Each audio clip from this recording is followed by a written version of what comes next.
Hello les amis, on se retrouve pour une nouvelle vidéo et changement de décor. C'est une vidéo Mélie en cuisine. Alors tout d'abord, j'espère que vous allez tous et toutes bien.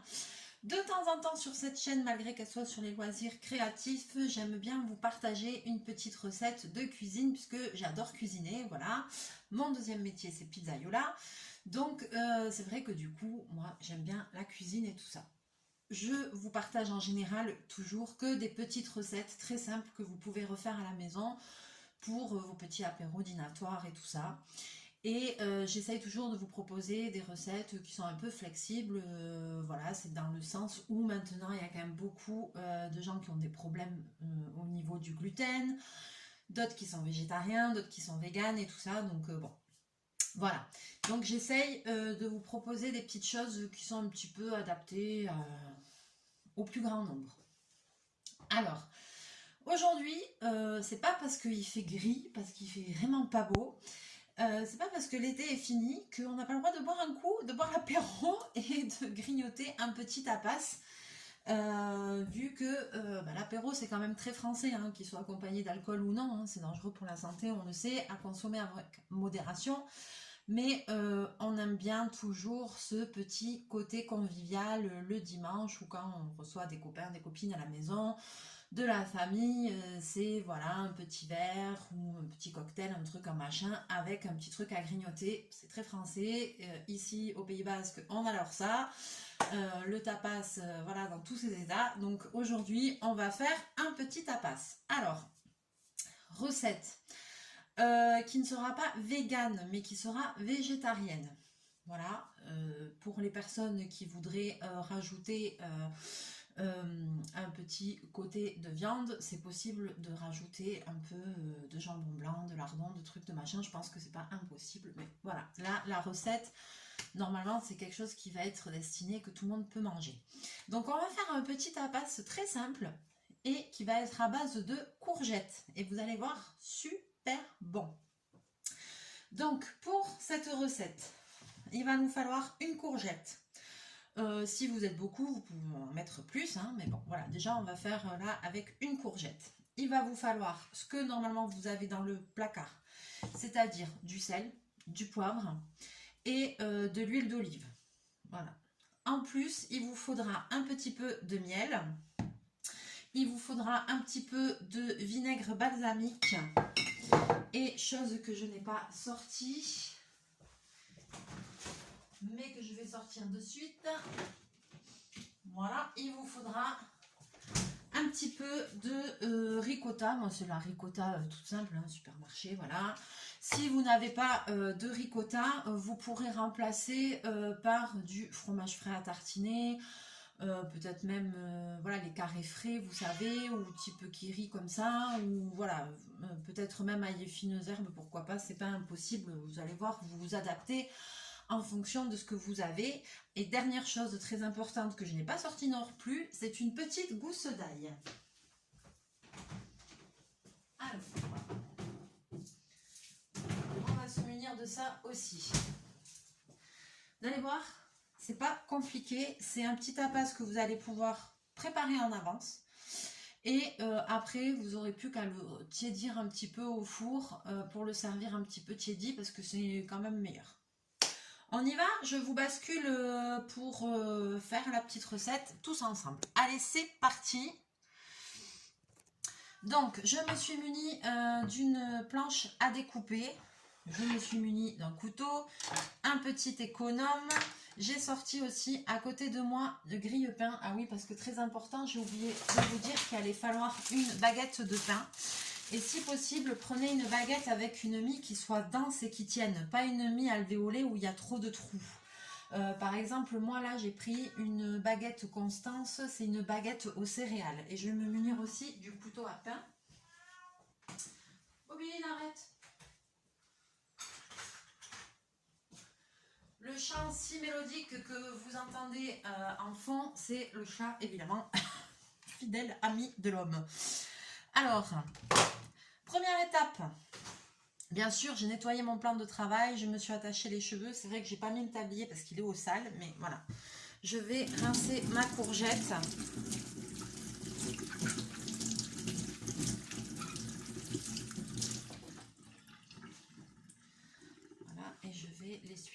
ici. Voilà, hop. Alors, première étape, je vais éplucher la courgette. C'est parti.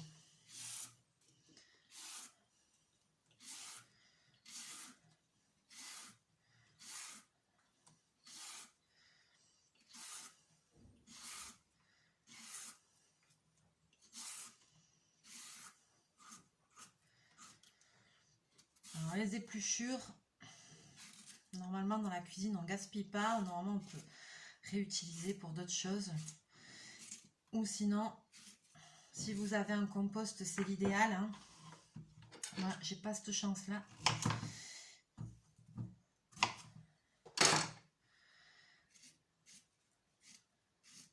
Donc les épluchures, je vais les jeter. Ne me jugez pas.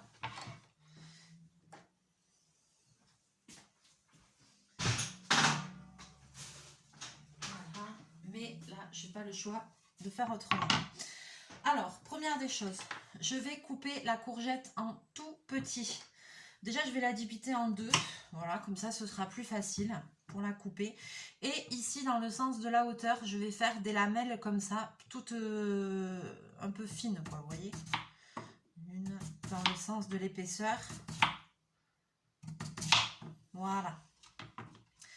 Et ensuite, je vais venir refaire des lamelles. Vous voyez. Et je vais revenir couper ici ma courgette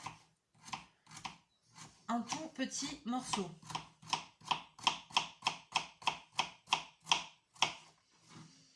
Ok, je fais comme ça. J'ai pas pris le meilleur des couteaux, hein. Qu'on se le dise.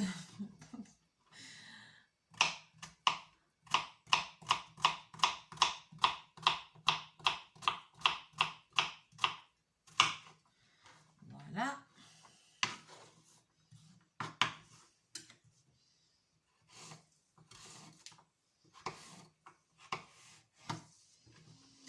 Donc là, rien de compliqué, les amis.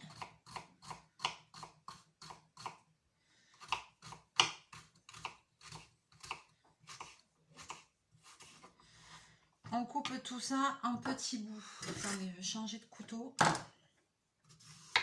oui, ben oui, eh oui.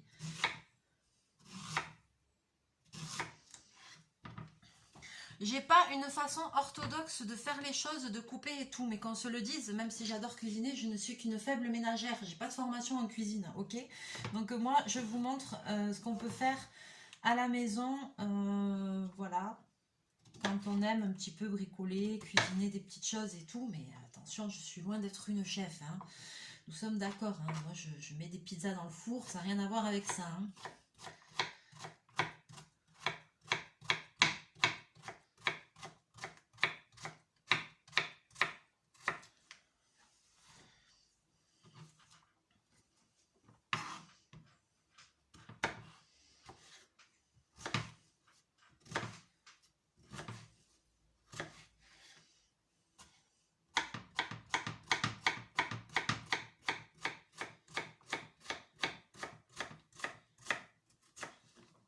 Voilà. Maintenant que j'ai coupé toute ma courgette, je vais la mettre dans un petit plat qui va au four. Donc hop, j'en profite. Voilà, pour casser un petit peu, pour détacher les petits bouts qui ne sont pas détachés. Voilà.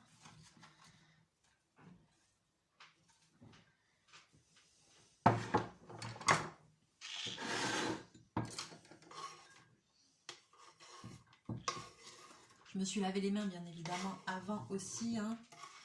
Ne vous offusquez pas.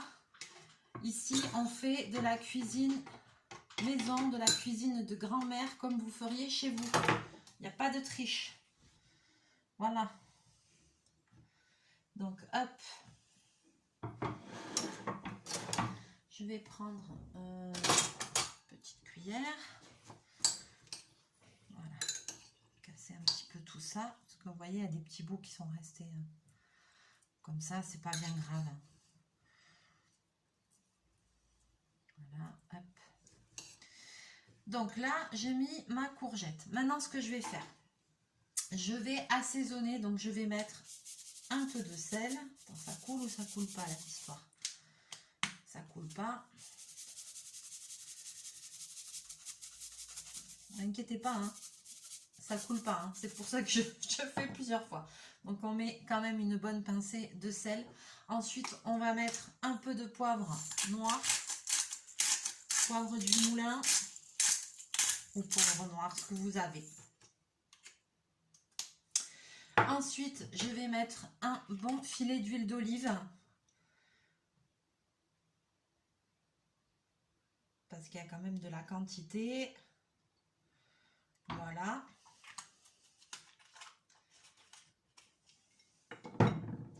Et ensuite, je vais mettre un bon filet de miel aussi. Voilà. Et maintenant, je vais remuer tout ça, le petit mélange.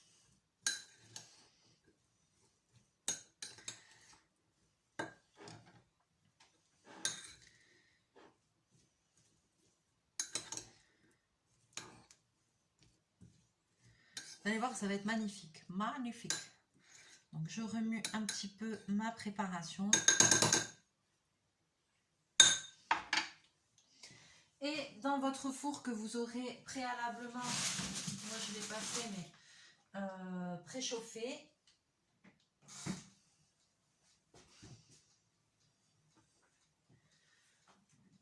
Hop.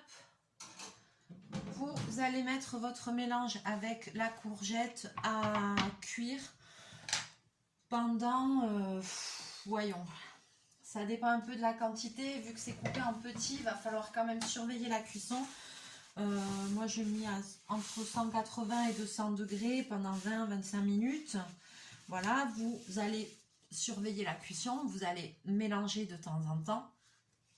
Et allez, quand vous voyez que c'est quasiment cuit, 2-3 minutes avant la fin, vous allez rajouter 2 bonnes cuillères à soupe comme ça de vinaigre balsamique.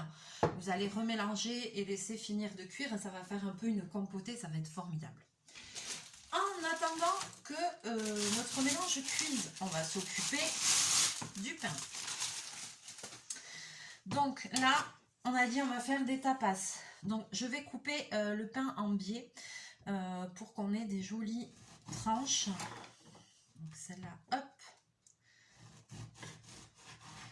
Voilà, on va avoir des tapas voilà, qui vont ressembler à ça. 1 cm d'épaisseur à peu près. Vous voyez?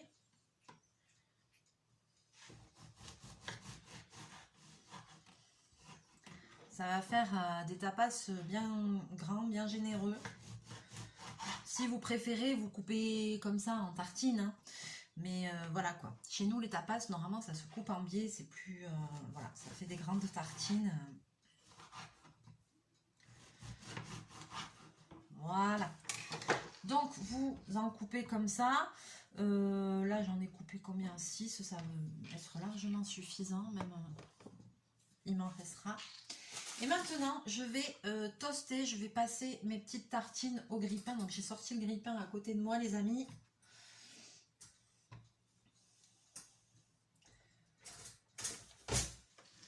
Voilà. Donc là, je vais rentrer mes petites tartines au grille-pain. Et en attendant...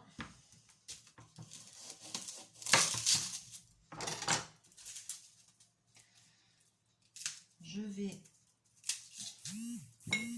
récupérer une petite gousse d'ail.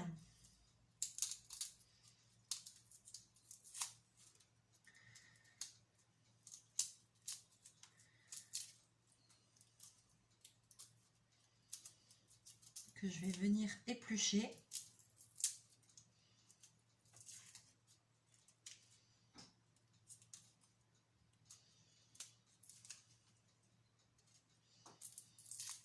Si j'y arrive, eh ben dis donc.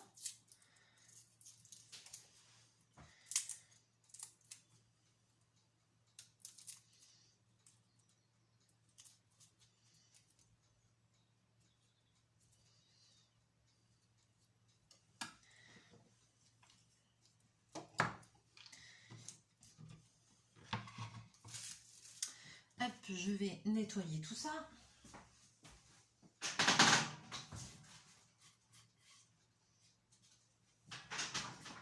Voilà, j'ai plus besoin de ma planche parce que, eh ben, vous n'allez pas me croire, mais on va déjà, la prochaine étape, passer au dressage. Vous avez vu, ça va super vite. Ma petite compotée, elle est en train de cuire. Elle va cuire tranquillement. Je vais finir la cuisson, comme je vous ai dit, en déglaçant avec le vinaigre balsamique et ça va être formidable. Donc là, j'attends juste que mes tartines sautent du grille-pain, n'est-ce pas? Et vous vous en doutez bien, la petite gousse d'ail, elle va me servir à frotter mes tartines pour leur donner un petit coup aillé. Ça va être magique, ça va être formidable, formidable, formidable. Et puis, en attendant, je vais prendre un petit couteau propre quand même. Hop. Voilà. Alors, pour gagner du temps, voilà, ça y est, mes tartines sont prêtes. Pour gagner du temps, j'avais préparé en avance la petite compotée. Donc, voilà, avec le vinaigre balsamique, voilà ce que ça donne. C'est un mélange foncé. Mais je peux vous dire que je peux le manger même comme ça à la petite cuillère tellement que c'est bon. Donc pour gagner du temps, j'en avais préparé et voilà le résultat que vous devez obtenir. Donc je vais sortir mes petites tranches de pain que j'ai grillées. Si vous n'avez pas de grille-pain, ben faites-le au four, hein, en mode grill. C'est un petit peu chaud. Et là, je vais frotter mon ail dessus. Donc je vais choisir une des deux faces. Et chaud cacao. Putain, c'est chaud. Voilà.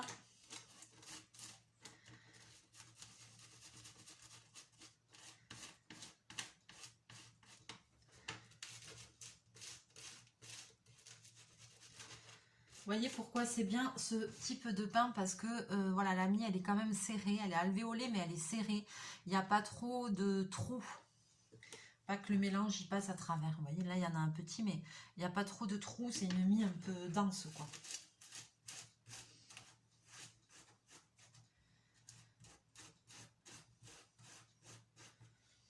Voilà, là j'ai pris une petite ardoise, elle est pétée mais j'ai pris une petite ardoise parce que chez nous on présente plein de choses sur les ardoises.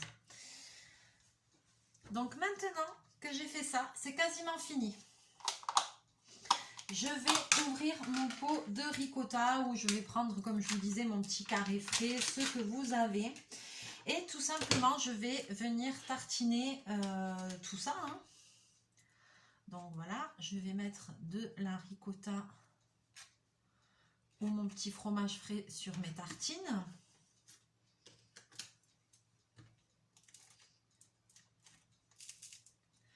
Voilà, on entend le croustillant du pain, mais c'est mon Dieu.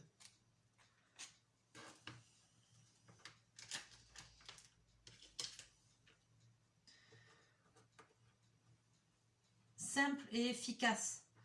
Et comme je vous le dis, ça vous pouvez le préparer en avance et ensuite au moment de servir, ben, vous repassez tout simplement au four 2-3 minutes pour tiédir, pour réchauffer un petit peu. Et vous allez voir que c'est super bon. C'est meilleur quand même quand c'est un petit peu réchauffé. Vous allez voir que c'est top. Donc voilà, et maintenant par-dessus, ben, je vais rajouter tout simplement ma petite compotée de courgettes. Alors vous avez vu, j'avais mis combien? Mais j'avais mis une demi-courgette là. Alors j'essaye de...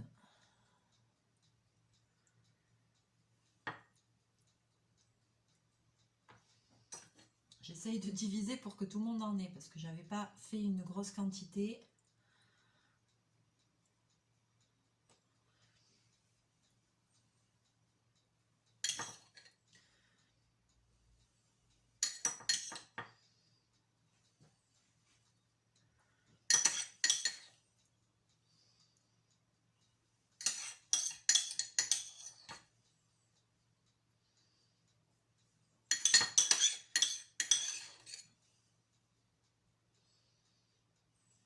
Et voilà.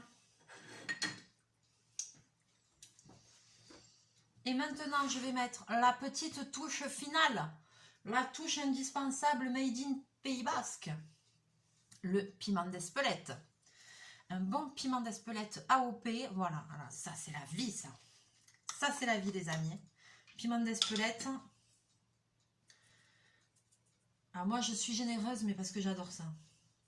Le piment d'Espelette, il ne faut pas croire, c'est un piment doux. Alors pour les gens qui ne mangent pas du tout de piment, ça sera corsé. Mais pas du tout, c'est un piment doux, quoi. C'est trop bon. Donc voilà, hop. Et voilà, mon petit tapas est prêt pour l'apéro. Voilà ce que ça donne. Je pense que je vais vous mettre une petite vidéo sur l'Instagram aussi, des envies de Mélie. Et voilà, et c'est merveilleux. Hop. Alors ça, soit comme ça, soit comme je vous disais, vous passez au four. J'ai envie de le goûter, mais après je pourrais pas faire ma photo. Non, ben je peux pas goûter alors.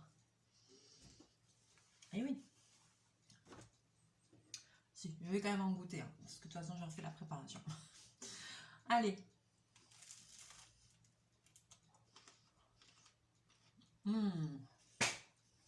Mais c'est trop bon. C'est trop bon. Là, en plus, comme le pain, je viens de le toaster. Il est à peine un petit peu tiédi, mais ça, un tout petit peu au four. Mais mon Dieu. Super bon. Les amis, vraiment, je vous conseille de tester cette recette qui est toute simple à faire et qui est super bonne, qui a bon goût. C'est bien parfumé, on sent l'ail, on sent la courgette, le miel, le balsamique et tout. C'est super bon. Voilà, sur ce, j'espère que cette petite recette vous aura plu. N'hésitez pas à me laisser vos commentaires, à partager la vidéo. J'espère que ça vous plaît, voilà. Et on se retrouvera dans une prochaine vidéo, dans un prochain Mélie en cuisine. Je vous fais plein de bisous, plein de mouchous. Et je vous dis à très bientôt dans une prochaine vidéo. Bye bye!